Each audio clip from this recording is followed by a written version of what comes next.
ഇന്ന് ഞാൻ നിങ്ങളോട് സംസാരിക്കുവാൻ പോകുന്നത് പ്രമേഹ രോഗം എങ്ങനെ രക്തക്കുഴലുകൾ ബ്ലോക്കാക്കുന്നു, അതുപോലെ തന്നെ രക്തക്കുഴലുകൾ ബ്ലോക്കാകുന്ന വഴി ലൈംഗിക ശേഷി എന്തുകൊണ്ട് നഷ്ടപ്പെടുന്നു, അതിനുള്ള പരിഹാരങ്ങൾ എന്താണ്, അതുപോലെ തന്നെ പ്രമേഹ രോഗം വഴി ഞരമ്പുകൾക്ക് അതായത് ന്യൂറോൺ പ്രോബ്ലംസ് എന്തെല്ലാമാണ് ഉണ്ടാകുന്നത്, ഇതെല്ലാമാണ് ഞാൻ നിങ്ങളോട് സംസാരിക്കുവാൻ പോകുന്നത്.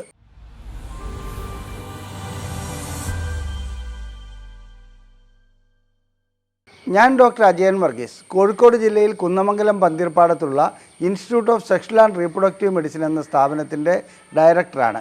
International association of sexual medicine practitioners modern medicine എന്ന അസോസിയേഷൻ്റെ അഖിലേന്ത്യാ ചെയർമാനുമാണ്. ഇന്ന് ഞാൻ നിങ്ങളോട് സംസാരിക്കുവാൻ പോകുന്നത് പ്രമേഹ രോഗം എങ്ങനെ രക്തക്കുഴലുകൾ ബ്ലോക്കാക്കുന്നു, അതുപോലെ തന്നെ രക്തക്കുഴലുകൾ ബ്ലോക്കാകുന്ന വഴി ലൈംഗിക ശേഷി എന്തുകൊണ്ട് നഷ്ടപ്പെടുന്നു, അതിനുള്ള പരിഹാരങ്ങൾ എന്താണ്, അതുപോലെ തന്നെ പ്രമേഹ രോഗം വഴി ഞരമ്പുകൾക്ക് അതായത് ന്യൂറോൺ പ്രോബ്ലംസ് എന്തെല്ലാമാണ് ഉണ്ടാകുന്നത്, ഇതെല്ലാമാണ് ഞാൻ നിങ്ങളോട് സംസാരിക്കുവാൻ പോകുന്നത്. സാധാരണഗതിയിൽ പ്രമേഹം ബാധിക്കുന്ന ഒരു വ്യക്തിയെ സംബന്ധിച്ചിടത്തോളം അദ്ദേഹത്തിൻ്റെ ഓരോ കോശങ്ങളും ഇഞ്ചിഞ്ചായി മരിച്ചുകൊണ്ടിരിക്കുകയാണ്. കാരണം ഓരോ കോശങ്ങൾക്കും ജീവിക്കുവാൻ അഥവാ അതിന് നിലനിൽക്കുവാൻ ഗ്ലൂക്കോസിൻ്റെ ആവശ്യമുണ്ട്. ആ ഗ്ലൂക്കോസ് വിഘടിച്ചാണ് ഊർജ്ജമായി മാറുന്നത് അഥവാ ATP ആയി മാറുന്നത്. ഇങ്ങനെ ഗ്ലൂക്കോസ് വിഘടിക്കുന്നതിന് ഇൻസുലിൻ്റെ ആവശ്യമുണ്ട്. സാധാരണഗതിയിൽ പ്രമേഹ രോഗിയുടെ രക്തത്തിൽ ആവശ്യത്തിൽ കൂടുതൽ ഗ്ലൂക്കോസ് ഉണ്ടാവും. എന്നാൽ അത് യൂട്ടിലൈസ് ചെയ്യുവാൻ, അത് ഉപയോഗിക്കുവാൻ കഴിയാത്ത ഒരവസ്ഥയാണ് കണ്ടുവരുന്നത്. ഇതിന് ഇൻസുലിൻ്റെ ആവശ്യമുണ്ട്. ആ ഇൻസുലിൻ്റെ അളവ് കുറയുന്നത് കൊണ്ടാണ് ഇങ്ങനെ സംഭവിക്കുന്നത്. അപ്പോൾ ഇൻസുലിൻ്റെ അളവ് കുറയുന്നതോടുകൂടി പ്രമേഹ രോഗികളുടെ രക്തക്കൊള്ളുകൾക്ക് എന്താണ് സംഭവിക്കുന്നത്? രക്തക്കൊള്ളുകളുടെ ഉൾഭാഗം എൻഡോത്തീലിയം എന്നാണ് അറിയപ്പെടുന്നത്. അതൊരു പ്രത്യേകതരം കോശമാണ്. ഈ എൻഡോത്തീലിയം സാധാരണഗതിയിൽ പ്രമേഹമുള്ള വ്യക്തികൾക്ക്, അത് ഞാൻ നേരത്തെ സൂചിപ്പിച്ചോണം, അവർക്ക് ഊർജ്ജം ലഭിക്കാത്തത് കൊണ്ട് അഥവാ ഗ്ലൂക്കോസ് വേണ്ടത്ര ലഭിക്കാത്തത് കൊണ്ട് അവരുടെ എൻഡോത്തീലിയം തകരാറിലാകുന്നു. അതിന് എൻഡോത്തീലിയം തകരാറിലാകുന്നതോടുകൂടി എൻഡോത്തീലിയത്തിൻ്റേതായ ആ പാളി പൊട്ടിപ്പോകുവാനും അവിടെ ക്ലോട്ട് ഉണ്ടാകുവാനും കാരണമായി മാറുന്നു. ഇങ്ങനെ ക്ലോട്ട് ഉണ്ടാകുന്നതോടുകൂടി രക്തക്കൊള്ളുകൾ ബ്ലോക്കാകുന്നു അഥവാ വേണ്ടത്ര രക്തം ലിംഗത്തിലേക്ക് ലഭിക്കാതെ വരുന്നു. ഇത് ലിംഗത്തിൻ്റെ കാര്യം മാത്രമല്ല, ഓരോരോ അവയവങ്ങൾക്കും ഇത് തന്നെയാണ് സംഭവിക്കുന്നത്. കിഡ്നിക്കാകട്ടെ, ഹൃദയത്തിനാകട്ടെ, മറ്റ് അവയവങ്ങൾക്കാകട്ടെ, എല്ലാത്തിനും എൻഡോത്തീലിയൽ ഡാമേജ് അതായത് ഉൾപ്പാളി തകരാറിലാവുന്നതുകൊണ്ട് അവിടെ ക്ലോട്ട് ഉണ്ടാകുകയും ആവശ്യത്തിന് വേണ്ടത്ര രക്തം ആ അവയവങ്ങൾക്ക് ലഭിക്കാതെ വരികയും ചെയ്യുന്നു. ഇതുകൂടാതെ ഇങ്ങനെ ക്ലോട്ട് ഉണ്ടാകുന്നതോടുകൂടി എൻഡോത്തീലിയം തകരാറിലാവുന്നതോടുകൂടി രക്തക്കൊള്ളുകൾക്ക് വികസിക്കുവാനും ചുരുങ്ങാനുമുള്ള കഴിവില്ലാതാകുന്നു. ഇത് മറ്റൊരു രൂപത്തിലും സംഭവിക്കുന്നുണ്ട്. അതിന് സപ്ലൈ ചെയ്യുന്ന നെർവുകൾക്ക് ഡാമേജ് ഉണ്ടാകുന്നു അഥവാ ന്യൂറോപ്പതി ഉണ്ടാകുന്നു. ഈ കാരണങ്ങൾ കൊണ്ടാണ് രക്തക്കൊള്ളുകൾ ബ്ലോക്കാകുന്നതും ലിംഗത്തിലേക്കുള്ള അതായത് വേണ്ടത്ര രക്തം ലഭിക്കാതെ വരികയും ചെയ്യുന്നത്. ഇങ്ങനെ ലഭിക്കാതെ വരുന്നത് കൊണ്ട് ലിംഗത്തിന് ഉദ്ധാരണശേഷി ഉണ്ടാവുകയില്ല.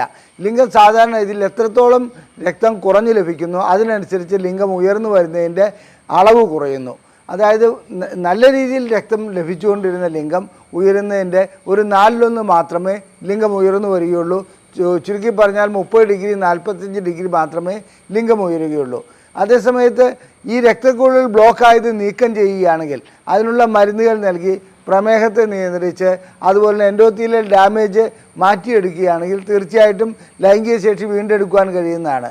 സാധാരണഗതിയിൽ ഇതിനു വേണ്ടിയിട്ട് ആദ്യം ചെയ്യേണ്ടത് പ്രമേഹ രോഗം എത്രത്തോളം ഉണ്ടെന്നുള്ളത് കണക്കിലെടുക്കുകയാണ്.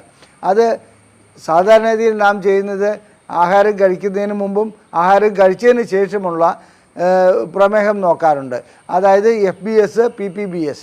ഈ ടെസ്റ്റുകൾ ചെയ്യുന്നതോടുകൂടി നമുക്ക് പ്രമേഹത്തിൻ്റെ അളവ് ഏറെക്കുറെ മനസ്സിലാക്കുവാൻ കഴിയും. എന്നാൽ എൻഡോത്തീലിയൽ ഡാമേജ് ഉണ്ടായിട്ടുണ്ടോ, ന്യൂറോണൽ ഡാമേജ് ഉണ്ടായിട്ടുണ്ടോ, ഇത്തരം കാര്യങ്ങൾ അറിയുന്നതിന് അതിനേക്കാൾ നല്ലത് SbA1c ചെയ്യുന്നതാണ്. അതായത് 3 മാസത്തിലൊരിക്കൽ ഷുഗറിൻ്റെ അളവ് എത്രത്തോളമുണ്ട്, അതിൻ്റെ കൺട്രോൾ എത്രത്തോളമുണ്ട്, ഇത്തരം കാര്യങ്ങൾ മനസ്സിലാക്കുവാൻ ഈ പ്രമേഹത്തിൻ്റെ ടെസ്റ്റുകളിലൊന്നായ SbA1c ചെയ്യുന്നതായിരിക്കും എപ്പോഴും നല്ലത്. മറ്റൊരു കാര്യം കൂടി പറയട്ടെ, ഇന്ന് വളരെയധികം ചെറുപ്പക്കാരിലും പ്രമേഹ രോഗം കണ്ടുവരുന്നുണ്ട്. അവരത് അറിയുന്നില്ല എന്ന് മാത്രം. ഒന്ന്, ശാരീരികമായിട്ടുള്ള വ്യായാമമില്ലാതെ വരിക, അതുപോലെ തന്നെ ജോലി സ്ഥലത്തെ സമ്മർദ്ദങ്ങൾ, ഇത്തരം കാര്യങ്ങളൊക്കെ പ്രമേഹത്തിലേക്ക് കൊണ്ടുപോകാറുണ്ട്. അങ്ങനെ പ്രമേഹം വരുന്ന വ്യക്തികൾ തനിക്ക് പ്രമേഹമില്ല എന്ന് ധരിച്ചുകൊണ്ട് അവർ ജീവിതം മുന്നോട്ട് പോകുന്നു.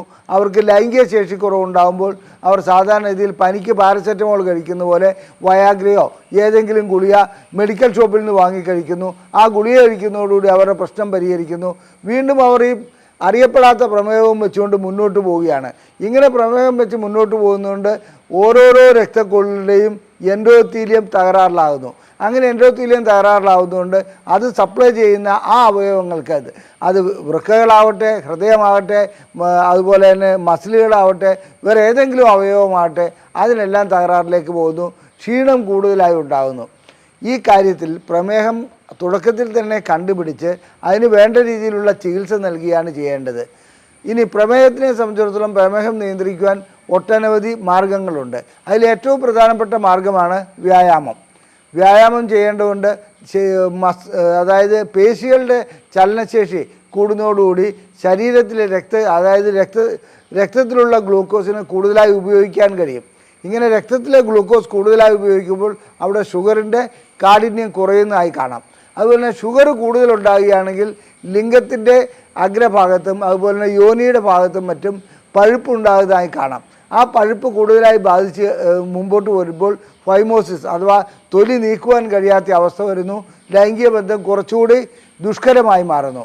നാം മനസ്സിലാക്കേണ്ട ഒരു കാര്യം, പ്രമേഹം ഉണ്ടാകുന്നതിൻ്റെ പ്രധാനപ്പെട്ട കാരണം നമ്മുടെ ശാരീരികമായിട്ടുള്ള ഇല്ലായ്മയും അതുപോലെ തന്നെ ജനിതകമായ ഘടകങ്ങളും പിന്നെ മാനസിക സമ്മർദ്ദങ്ങളും മറ്റുമാണ്. ഇത്തരം കാര്യങ്ങളെല്ലാം ഉള്ള ഒരു വ്യക്തിയെ സംബന്ധിച്ചിടത്തോളം അവർക്ക് ജനിതകമായ ഘടകങ്ങളില്ലെങ്കിൽ, അതായത് തകരാറുകളില്ലെങ്കിൽ വളരെ വൈകിയ പ്രമേഹം ചിലപ്പോൾ ഉണ്ടായെന്ന് വരികയുള്ളൂ. എന്നിരുന്നാലും എത്ര ചെറിയ രീതിയിലുള്ള ലൈംഗിക പ്രശ്നങ്ങൾ കാണുകയാണെങ്കിലും ഏറ്റവും ആദ്യം ടെസ്റ്റ് ചെയ്യേണ്ട ഒരു കാര്യം പ്രമേഹം ഉണ്ടോ ഇല്ലയോ എന്നുള്ളതാണ്. പ്രമേഹമുണ്ടെങ്കിൽ അതിനനുസരിച്ചുള്ള ചികിത്സ നൽകാതെ വെറും ഗുളികകൾ മാത്രം വാങ്ങിക്കഴിച്ച് മുമ്പോട്ട് പോവുകയാണെങ്കിൽ അവരുടെ പ്രമേഹം മൂർച്ഛിക്കും.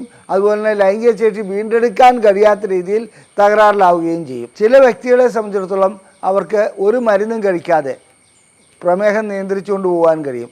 അതിൻ്റെ കാരണം അവർ പ്രമേഹത്തിൻ്റെ തുടക്കത്തിലെ അവസ്ഥയാണെങ്കിൽ അവരുടെ ശരീരത്തിൻ്റെ ഭാരമാണ് നോക്കേണ്ടത്. ശരീരഭാരം സാധാരണഗതിയിൽ കൂടുതലാണെങ്കിൽ തീർച്ചയായിട്ടും ശരീരഭാരം കൂടുതലാണെങ്കിൽ പ്രമേഹം വരുവാനുള്ള സാധ്യത കൂടുതലാണ്. ഇതിൻ്റെ കാരണം ഇൻസുലിൻ ഉൽപ്പാദിപ്പിച്ചാൽ പോലും അതിന് പ്രവർത്തിക്കാൻ കഴിയുന്ന റിസപ്റ്റേഴ്സ് വർക്ക് ചെയ്യാതെ ആകുന്നതാണ്. അതുകൊണ്ട് ശരീരഭാരം കുറയുന്നതോടുകൂടി ആ റിസപ്റ്റേഴ്സിന് വർക്ക് ചെയ്യാൻ കഴിയുന്നു. അത് പ്രമേഹം കുറയുന്ന ഒരവസ്ഥയിലേക്ക് പോവുകയും ചെയ്യുന്നു. ശരീരഭാരം കുറയ്ക്കുക എന്നുള്ളത് പ്രമേഹം കുറയ്ക്കുന്നതിൻ്റെ ആദ്യ പടിയാണ്. അതിനുശേഷം ആഹാരത്തിലുള്ള നിയന്ത്രണങ്ങൾ. ആഹാരത്തിലുള്ള നിയന്ത്രണം എന്ന് വെച്ചാൽ സാധാരണ ഇതിൽ എല്ലാവരും കഴിയുന്നത് പഞ്ചസാര അടങ്ങിയ ആഹാരം ഉപേക്ഷിച്ചാൽ മാത്രം മതി എന്നുള്ളതാണ്. അങ്ങനെയല്ല, പഞ്ചസാര അടങ്ങിയ ആഹാരം ഉപേക്ഷിക്കുന്നത് നല്ലതാണ്. അതുകൂടാതെ വറുത്തതും പൊരിച്ചതും ആയിട്ടുള്ള, അതായത് ഫാറ്റ് അടങ്ങിയ ആഹാരങ്ങൾ, റെഡ് മീറ്റ്, ഇതൊക്കെ ഉപേക്ഷിക്കുന്നതാണ് നല്ലത്. സാധാരണ ഇതിൽ വേവിച്ച മത്സ്യമോ മാംസമോ കഴിക്കുന്നതുകൊണ്ട് കുഴപ്പമുണ്ടാകാറില്ല. എന്നിരുന്നാലും ഫ്രൈ ചെയ്തതായിട്ടുള്ള, വറുത്തതോ പൊരിച്ചതോ ആയിട്ടുള്ള, എണ്ണ കൂടുതൽ അടങ്ങിയിട്ടുള്ള, കൊഴുപ്പ് കൂടുതൽ അടങ്ങിയിട്ടുള്ള ആഹാര രീതികൾ ഒഴിവാക്കുന്നതാണ് ഇത്തരം പ്രമേഹം നിയന്ത്രിക്കുവാൻ ഏറ്റവും നല്ലത്.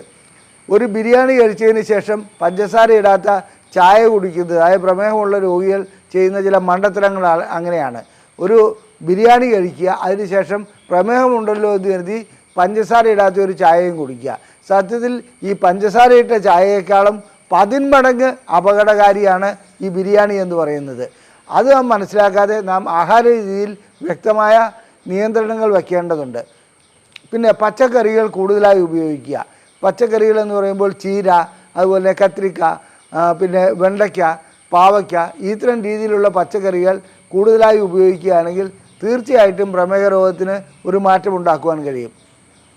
ഇതുകൂടാതെ മരുന്നുകൾ, ചിലരെ സംബന്ധിച്ചിടത്തോളം ഒരു തെറ്റിദ്ധാരണയുണ്ട്, പ്രമേഹമുള്ള രോഗികളെ സംബന്ധിച്ചിടത്തോളം മരുന്ന് കഴിക്കുന്നതുകൊണ്ട് അവരുടെ വൃക്കകൾ തകരാറിലാവും, ഹൃദ്രോഗം വരും, അതുപോലെ മറ്റ് മാരകമായ പ്രശ്നങ്ങൾ ഉണ്ടാകും എന്നുള്ളത്.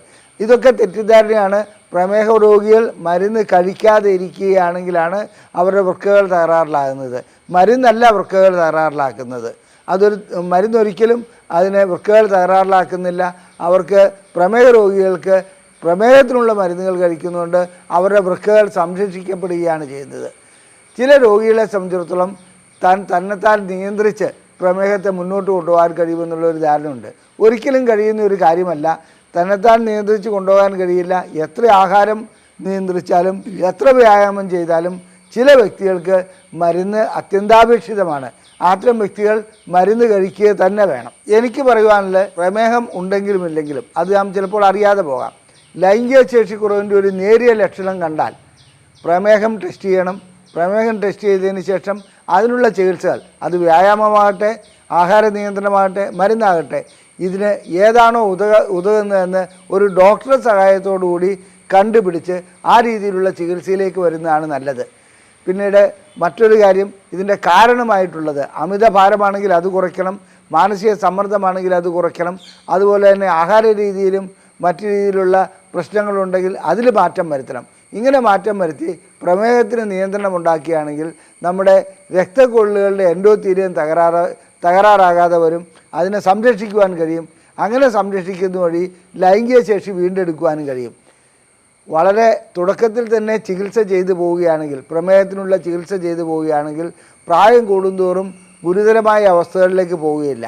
ഇല്ലെങ്കിൽ പ്രായം കൂടിക്കഴിഞ്ഞാൽ ലൈംഗിക ശേഷി വീണ്ടെടുക്കുവാൻ കഴിയാത്ത ഒരവസ്ഥയിലേക്ക് പോകാറുണ്ട്. 40-45 വയസ്സുള്ള വ്യക്തികൾ ലൈംഗിക ശേഷി വീണ്ടെടുക്കുവാൻ കഴിയാതെ ശസ്ത്രക്രിയകളിലേക്കും മറ്റും പോകേണ്ടി വരുന്നതിൻ്റെ പ്രധാന കാരണം അവർ തുടക്കത്തിൽ തന്നെ പ്രമേഹത്തിന് വേണ്ടത്ര ചികിത്സ നൽകിയില്ല എന്നുള്ളതാണ്. അതുകൊണ്ട് ഒരു കാര്യം പറയട്ടെ, പ്രമേഹ രോഗികളുടെ കൂടപ്പിറപ്പാണ് ലൈംഗിക ശേഷിക്കുറവ്. അതിന് പരിഹാരം കണ്ടെത്തുന്നത് ചികിത്സ വഴിയായിരിക്കണം. അതല്ലാതെ നാം ചില അനുമാനങ്ങളിൽ കൂടി മുന്നോട്ട് പോയിട്ട് ഒരു കാര്യവുമില്ല. ഞങ്ങളുടെ ഈ വീഡിയോ നിങ്ങൾക്ക് ഇഷ്ടപ്പെട്ടുവെങ്കിൽ നിങ്ങളുടെ സുഹൃത്തുക്കൾക്ക് ഇത് ഷെയർ ചെയ്യുക. നിങ്ങളുടെ അഭിപ്രായങ്ങൾ കമൻറ്റ് ബോക്സിൽ രേഖപ്പെടുത്തുക. ഈ വീഡിയോ ലൈക്ക് ചെയ്യുക. ലൈംഗികമായിട്ടുള്ള എല്ലാ പ്രശ്നങ്ങൾക്കും ചികിത്സ നൽകുന്ന ഒരു സ്ഥാപനമാണ് ISRM.